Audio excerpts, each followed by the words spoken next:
দেখুন, আজ দুঃখের সঙ্গেও বলতে হয় আর আনন্দের সঙ্গেও বলতে হচ্ছে যে এই 15ই আগস্ট আর 18ই আগস্ট এই দুটো স্বাধীনতা দিবস পালিত হয় না।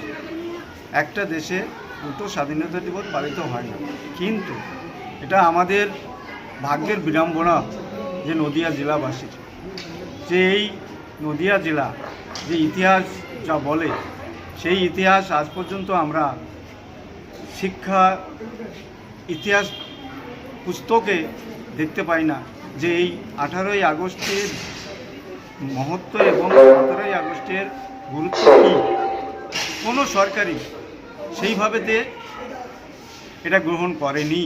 যারা সংগ্রাম করেছে, যারা আত্মবলিদান দিয়েছে স্বাধীনতা রক্ষার্থে, দেশ বাঁচানোর জন্যে, দেশ পরাধীনের হাত থেকে রক্ষা করেছে, অথচ সেই স্বাধীনতার মধ্যেও আমরা পরাধীন হয়েছিলাম এই নদিয়াবাসী। কারণ আমরা বক্তব্যে বলেছি এবং সবাই সেটা অবলোকন করেছে যে এই যে রানাঘাট সাব ডিভিশন, কৃষ্ণনগর সদর সাব ডিভিশন, মেহেরপুর, কুষ্টিয়া, চুয়াডাঙ্গা, এই 5টা মহকুমা নিয়ে এই নদিয়া জেলা ছিল, সেটা ভারত অন্তর্ভুক্ত ছিল না 15ই আগস্টের আগে। সেই অন্তর্ভুক্ত হওয়ার পিছনে সংগ্রাম চলেছে, আর তার সংগ্রামী কারা ছিল? ডক্টর শ্যামাপ্রসাদ মুখার্জি, জ্যোতির্ময়ী দেবী রানী, সাবিত্রী দাস, বাকু লাহিড়ী, প্রমথনাথ শুকুল।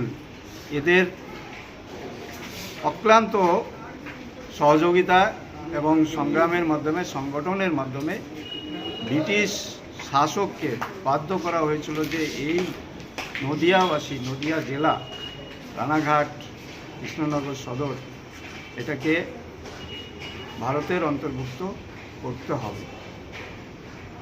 তাই বাধ্য হয়েছিল সেদিন ব্রিটিশ সরকার। লর্ড মাউন্টব্যাটেন ভয় পেয়েছিল যে এটা যদি এক হয়ে যায়, পাকিস্তান যদি বানানো না থাকে, তাহলে তাদের এই প্রভুত্ব, যে নমিনেশন, সেই ব্যবস্থা থাকবে না। তখন সংগ্রামের মাধ্যমে বাধ্য হয়ে এই নদিয়া জেলায় আজকে 17 তারিখে ঘোষণা করা হয়, 18 তারিখে এই নদিয়া জেলা অন্তর্ভুক্ত হয় ভারতের সঙ্গে। তাই সেই দিনটিকে আমরা আজ স্মৃতিচারণ করছি। ভারত ভুক্তির সেই স্বাধীনতা আমরা আজ পালন করলাম প্রতি বছরের ন্যায়। 1991 সাল থেকে এই দিনটি লড়াইয়ের মাধ্যমে ভারত সরকারের অনুমোদিত কর্মসূচির মাধ্যমে প্রতি বছর এটা পালিত হয়। এবারেও সেটা জাঁকজমকভাবে সাংস্কৃতিক অনুষ্ঠানের মাধ্যমে আমরা এই কৃষ্ণগঞ্জবাসী, এই শিবনিবাস মন্দিরের প্রাঙ্গণে, এই স্কুল মাঠে আমরা আজ পালন করলাম। এটাই আমাদের গর্ব। আগামী দিনেও আমরা এটা পালন করব। আর ভারত সরকারের কাছে আহ্বান জানাবো, আবেদন জানাবো যে এই দিনটিকে ঐতিহাসিকভাবে ইতিহাসে মুদ্রিত করা হয় যেন। আর এই যে সংগ্রামের আধুনিকভাবে যে ব্যক্তি এই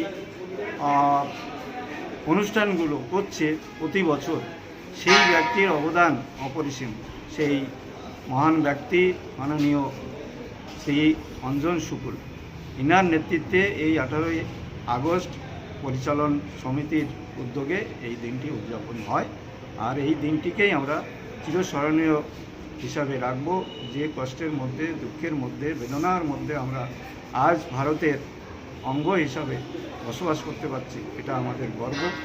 না হলে এই পাকিস্তানের এই করাল নির্যাতনের মধ্যে আমাদের বসবাস করতে হবে। আমরা সকালবেলায় প্রতি বছর ঝুমুর নাচ বৃদ্ধাদের পদযাত্রা, জাতীয় পতাকা সহ আমরা ট্যাবলো সহকারে রাস্তা পরিবহন করি গ্রামে। তারপরে আমরা আসি, বিএসএফকে নিয়ে আসি পতাকা উত্তোলন করবার জন্য। বিএসএফের টিমরা আসেন, পতাকা উত্তোলন করা হয়। পাশাপাশি সাংস্কৃতিক অনুষ্ঠান এবং মহিলাদের নৌকা বাইচ এবছর হচ্ছে, প্রতি বছর যেমন হয় এবছর হচ্ছে। পাশাপাশি পুতুল নাচ সহ বিভিন্ন অনুষ্ঠানের আয়োজন করি। 1991 সাল থেকে পরম্পরা অনুযায়ী মহিলাদের নৌকা বাইচ যেটা হয়ে আসছে, আজও তার অন্যথা হয়নি, এবছর হয়েছে। এবং এবছরের বিকেলবেলায় মূল আকর্ষণ থাকছে পুতুল নাচ, অর্থাৎ যে পুতুল নাচ হারিয়ে যাচ্ছে সমাজ থেকে, সেই পুতুল নাচকে আমরা তুলে নিয়ে আসবো।